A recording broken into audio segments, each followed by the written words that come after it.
When I first went to prison in Virginia in the early 2000s, one of the first rules I learned was not to ask anyone about their case and not to tell anyone about mine. The idea was that it was private. It was nobody's business. What had happened on the street, even what sent you to prison, was separate from your life in prison. In prison, you had to stand on your own 2 feet. It didn't matter what was in the past.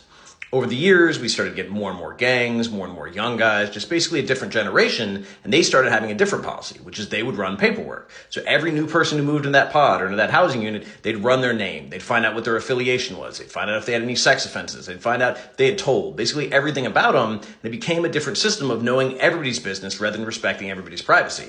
And that started creating a lot of problems because some of the older guys who'd lived by the old system turns out had sex offenses, or turns out had told on people, or turns out had done whatever. And it was interesting to see the old guard and the new guard.